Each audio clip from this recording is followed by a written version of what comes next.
బట్టల మరకలు పూర్తిగా వదిలించే plant based detergent liquid Elim detergent liquid.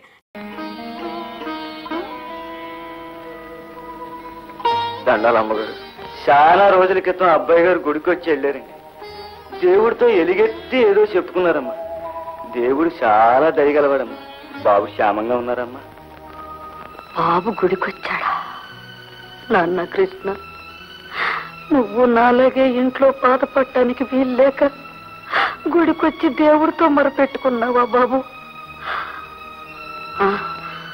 బాబుని గురించి కదూ అడిగావు? అవునండి. బాగున్నాడు, చాలా బాగున్నాడు. ఆయాల అబ్బాయి గారు జేబులో ఉన్నదంతా నాకు ఇచ్చేసి వెళ్ళిపోయారమ్మా.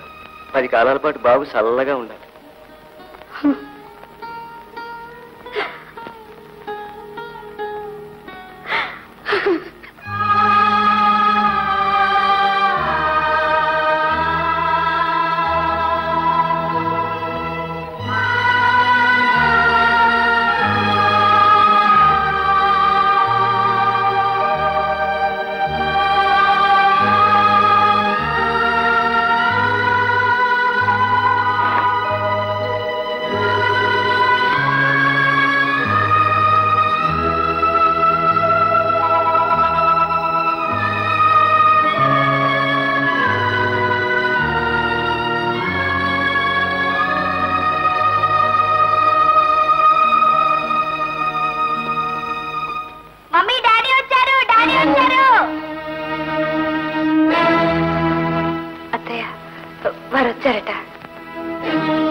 నిన్నలా ఎగరొద్దని చెప్పానా? నన్ను ఎందుకమ్మా సరదాగా ఆడుకోనివ్వరు?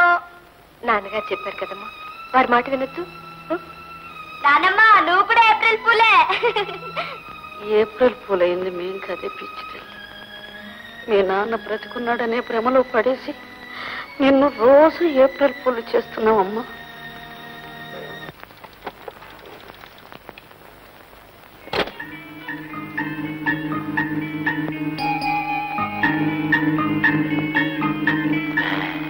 జాగ్రత్తగా చూస్తున్నాను రా కుర్మాయళ్ళరా.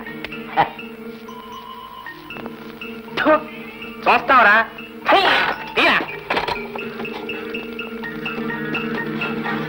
ఏంటమ్మా ఇది? డబ్బు ఇవ్వవు, విషయమో చెప్పనివ్వవు. నీకు న్యాయమేనా ఇది? నేనెట్ట బతకాలి? ప్రమాణ పూర్తిగా చెప్తున్నా, నిజంగా నా దగ్గర డబ్బు లేదు. నా దగ్గర ఏం లేదు.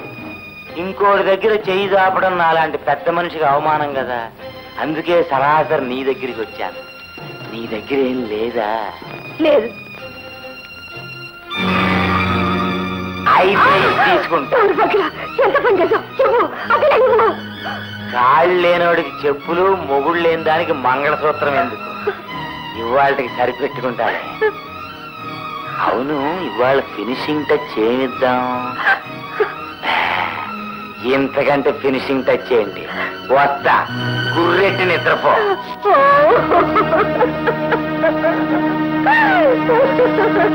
హౌస్ లేదు, వైఫ్ లేదు, లాలా ఉన్నదంతా ఊడ్చుకుపోతే ఉంది నీవేనే. సారా, ఓ సారా, మిగిలింది నీవేనే.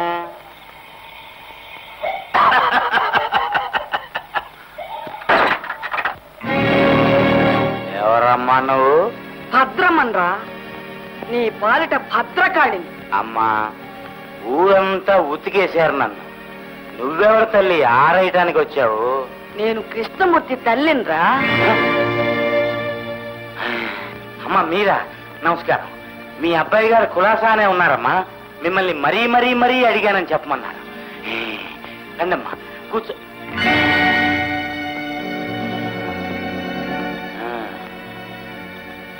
ఎరా కుర్మాయళ్ళరా, ఈ ముసల్దాన్ని తీసుకొచ్చింది మీరన్నమాట. ఇందాక నన్ను రోడ్డు మీద గంగిరెద్దులు ఆడించింది చాలేదా? మీ ఆగిపో అంతే. నువ్వు ఆగమన్నప్పుడల్లా ఆగిపోవటానికి నేను మున్సిపాలిటీ ఎత్తును అనుకున్నావా? నేను నోరిప్పి మీ అబ్బాయి సంగతి చెప్పాను, నీ ప్రాణం డమాల్.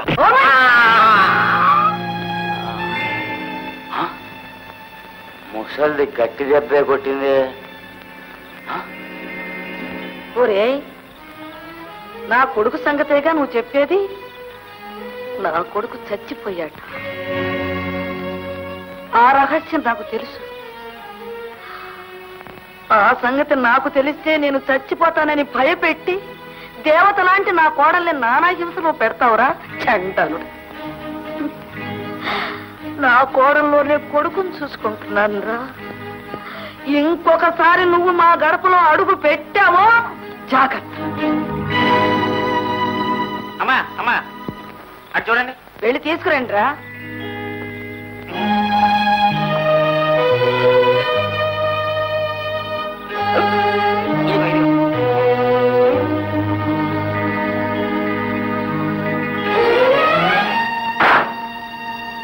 ఇది పెద్ద ఫినిషింగ్ టచ్ ఇచ్చిపోతుందే నాకు.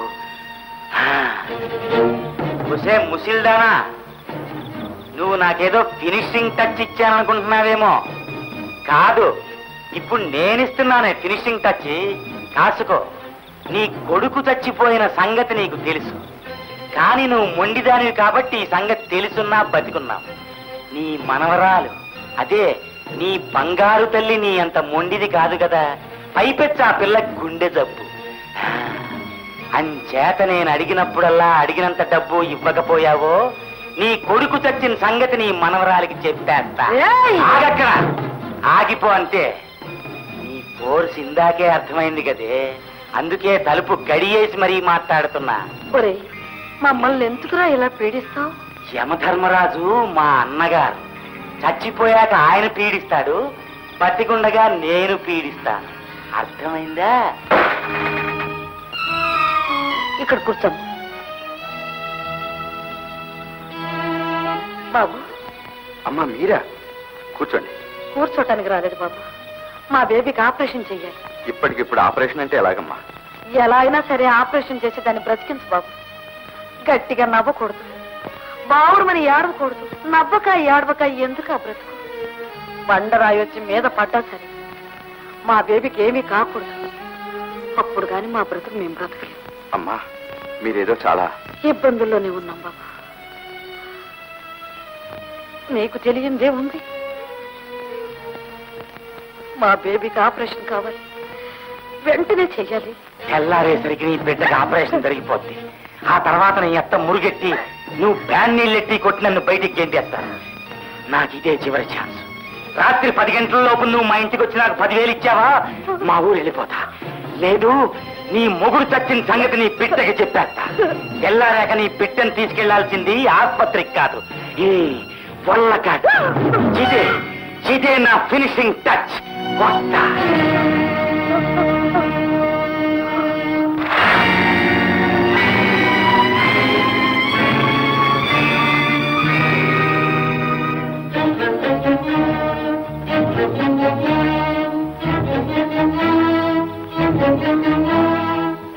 ఏం కావాలమ్మా మీకు? మా ముగ్గురికి సంఖ్యలు వేయించండి ఇన్స్పెక్టర్ గారు. సంఖ్యళ్ళ? ఎందుకు? వీళ్ళిద్దరూ నేను కలిసి ఒక మనిషిని చంపేశాను. చంపారా?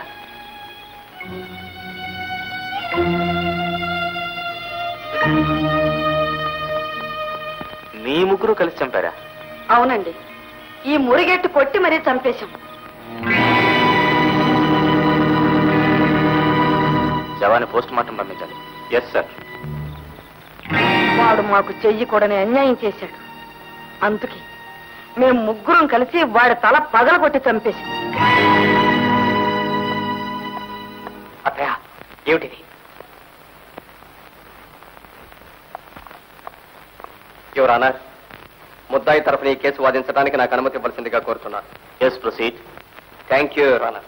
బాబు, తప్పు చేయని వాళ్ళని రక్షించటానికి లాయర్ కావాలి. ఆ నీచాతి నీచుడిని చంపటమే ఘనకార్యంగా భావిస్తున్నాం. మాకు లాయర్ ఎందుకు బాబు? మా నేరాన్ని మేమే ఒప్పుకుంటున్నాం. మాకు శిక్ష వేయించండి.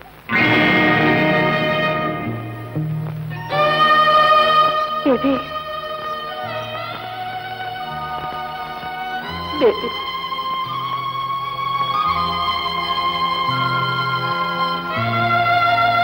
బేబీ, డాక్టర్ గారు నా బిడ్డకేం ప్రమాదం లేదు కదా? ఏం భయం లేదు, మీరేం కంగారు పడకండి.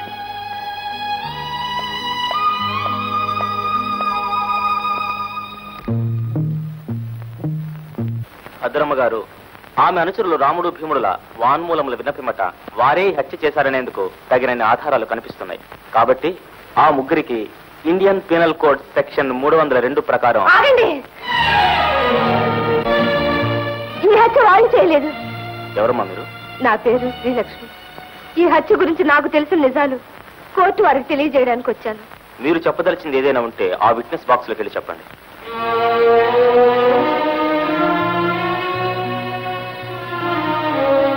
ఈ హత్యను గురించి మీకేం తెలుసో చెప్పండి. ఈ హత్యను గురించి నిజం నాకు ఒక్కదానికే తెలుసు. మృత్యుంజయని చంపింది వాళ్ళు కాదు, నేను అతన్ని కత్తితో కొట్టి చంపాను. మృత్యుంజయుడి ఇంటి సమీపంలో ఉన్న రాళ్లగుట్టలో ఆ కత్తిని దాచాను. సార్, వేలిముద్రల నిపుణులు మరి ల్యాబొరేటరీ రిపోర్ట్లను అనుసరించి ఈ హత్య శ్రీలక్ష్మి చేసినట్లుగా రుజువైంది.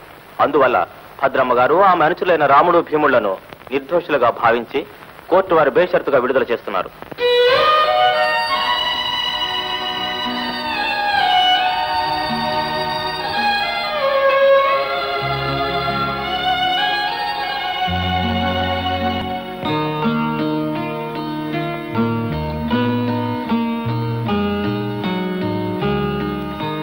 అక్క,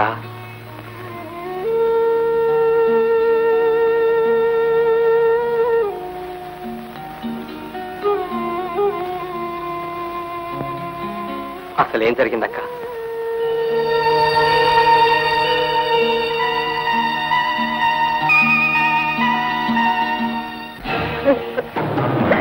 ఒక తల్లిగా చేతులు దాచి మరీ అర్చిస్తున్నాను.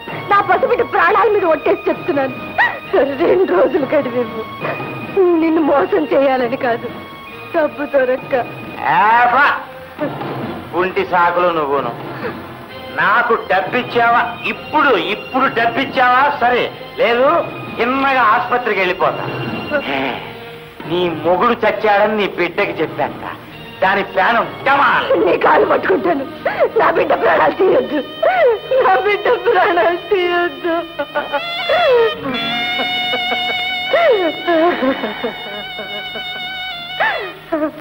అయ్యో పాపం, లేమ్మా లే. ఓ పంచి, కాసేపు నాతో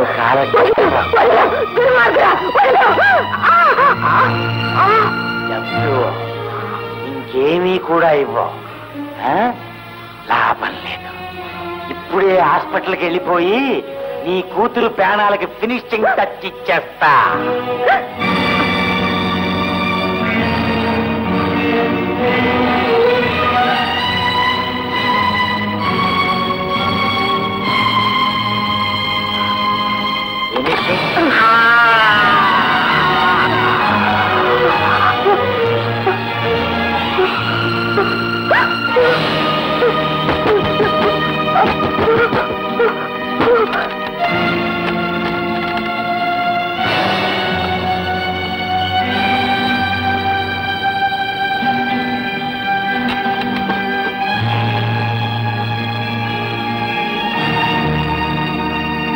యువరానర్, శ్రీలక్ష్మి అతన్ని కత్తితో కొట్టింది అతన్ని చంపాలని మాత్రం కాదు, కేవలం అతన్ని ఆపాలని. అలా ఆపండకపోతే ఈ పాటికి ఒక అమాయక పసిబిడ్డ ప్రాణం గాలిలో కలిసిపోయి ఉండేది. ఒక నిరపరాధి ప్రాణం కాపాడే ప్రయత్నంలో ఒక అపరాధి ప్రాణం బలి తీసుకోవడం ఎంత మాత్రం నేరం కాదని కోర్టు వారికి నేను సవినయంగా మనవి చేసుకుంటున్నాను. మృత్యుంజయుడిని చంపినందుకు మీరు చెబుతున్న కారణానికి సాక్షులు ఎవరైనా ఉన్నారా? యువరానర్, బోనులో నిలబడ్డ ఈ ముద్దాయి ఏ పోలీసులు పట్టి తీసుకొచ్చిన అపరాధి కాదు. తనంతట తానే కోర్టుకు వచ్చి హత్య చేశానని ఒప్పుకున్న ఓ నిజాయితీ పర్రాలు. తానే హంతకురాలని చెప్పటంలో ఎంత నిజాయితీ కనపరిచిందో ఈ హత్య చేయడానికి గల కారణం చెప్పటంలో అంత నిజము నిజాయితీ ఇమిడి ఉన్నాయని కోర్టు వారిని నమ్మవలసిందిగా కోరుతున్నారు. సో యువరానర్, ఈ కేసును మానవతా దృష్టితో పరిశీలించి తీర్పునివ్వవలసిందిగా ప్రార్థిస్తున్నాను. మృత్యుంజయుడిని చంపింది తానేనని ముందుకు వచ్చిన శ్రీలక్ష్మి నిజాయితీని కోర్టు అభినందిస్తోంది. అయితే తప్పనిసరి పరిస్థితుల్లో ఆమె మృత్యుంజయుడిని చంపానన్న దానికి రుజువులు సాక్ష్యాలు లేవు. ఆ దృష్ట్యా శ్రీలక్ష్మి చట్టాన్ని తన చేతులకు తీసుకుని నేరం చేసినట్టుగా కోర్టు భావిస్తోంది. అందువల్ల ఐపీసీ సెక్షన్ 302 ప్రకారం శ్రీలక్ష్మికి యావజ్జీవ కారాగార శిక్ష విధించడమైనది. అన్యాయం, ఇది అన్యాయం. మమ్మీ, ఇది అన్యాయం.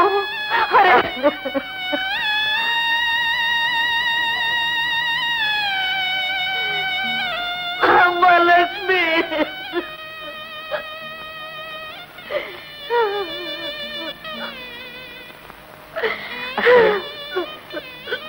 ఏది జాగ్రత్తగా చూసుకో. రెడ్డమ్మా రండి. ఒరే, నా కొడుకు చచ్చిపోయినా నా కోడల్లోనే కొడుకుని చూస్తూ ఇన్నాళ్ళు బ్రతికానురా. ఇప్పుడు నిజంగా నా కొడుకు చచ్చిపోయింది. ఇప్పుడు ఆవేశపడకండి అత్తయ్య, ఆవేశపడకండి.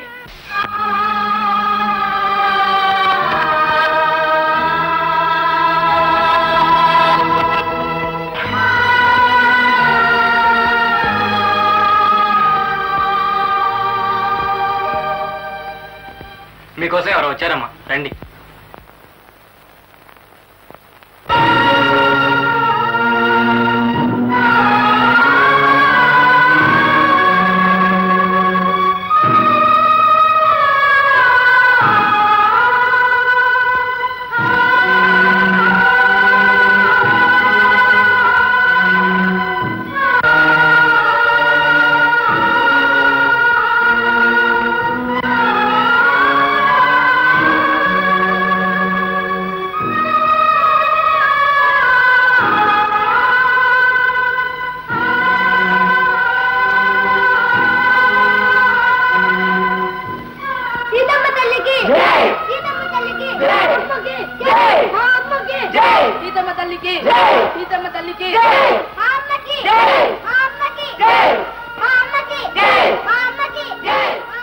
శ్రీలక్ష్మి గారు, మీలాంటి తల్లులు ఉండవలసింది ఇలాంటి చోటు కాదమ్మా. చట్టంలో శిక్షించడానికే కాదు, రక్షించడానికి కూడా స్థానం ఉంది. మిమ్మల్ని కనికరించి వదిలిపెట్టవలసిందిగా సునీత వాళ్ళు రాష్ట్రపతికి మెర్సీ పిటిషన్ పెట్టుకున్నారమ్మా.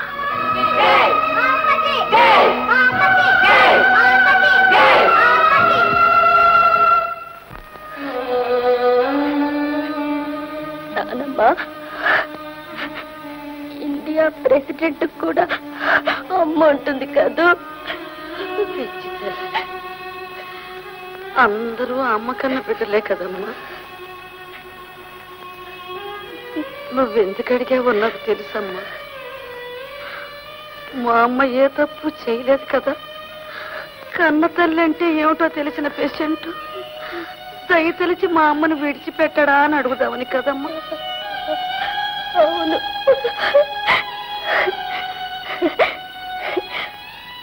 Patient కాదానమ్మా, president. తెలుసమ్మా, మీ అమ్మను విడిచిపెడతారమ్మా, మీ అమ్మను విడిచిపెడతారు. బేబీ, అత్తయ్య, హ్యాపీ న్యూస్. మన రాష్ట్రపతి గారు కనికరించి అక్కను విడుదల చేయవలసిందిగా ఆర్డర్స్ పంపించారు.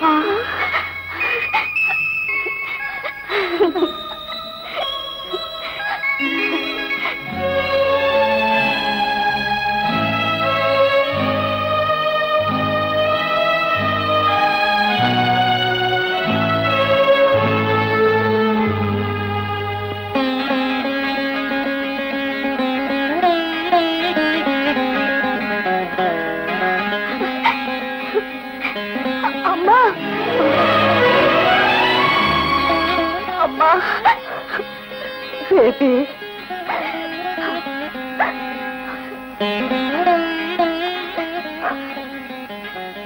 బేబీ, నేను మీ నాన్నగారికి మాట ఇచ్చాను.